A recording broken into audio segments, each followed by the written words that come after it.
Et si on poursuivait le mauvais objectif? Sur les réseaux sociaux, on entend partout le même discours. Deviens libre financièrement, comme si c'était simple, comme si quelques formations, deux ou trois investissements et un peu de motivation suffisaient. Je vais peut-être te décevoir, la liberté financière n'arrive pas en un claquement de doigts. Elle se construit et avant même de chercher à l'atteindre, il y a une question que très peu de personnes se posent. Qu'est-ce que la liberté financière signifie pour moi? Est-ce que c'est gagner 10 000 € par mois, avoir 1 million d'euros de patrimoine, ne plus avoir besoin de travailler ou simplement vivre sereinement sans avoir peur de la fin du mois? Pendant longtemps, je me suis fixé un objectif. À 40 ans, je voulais être financièrement libre. Aujourd'hui, j'ai 40 ans et je ne suis pas devenu millionnaire. Pendant longtemps, j'aurais considéré ça comme un échec. Aujourd'hui, je vois les choses autrement. Mon épouse et moi travaillons, nous sommes propriétaires de notre maison, nous élevons notre fils, nous pouvons nous nourrir, nous soigner, financer nos projets et avancer sereinement.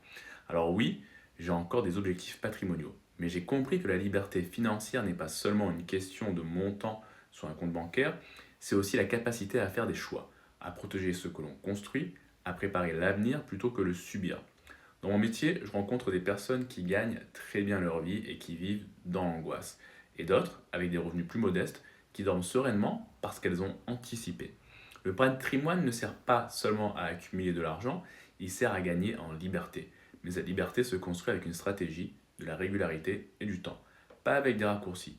Alors avant de courir après la liberté financière, pose-toi cette question. À quoi ressemblerait pour toi une vie où tu te sentirais vraiment libre?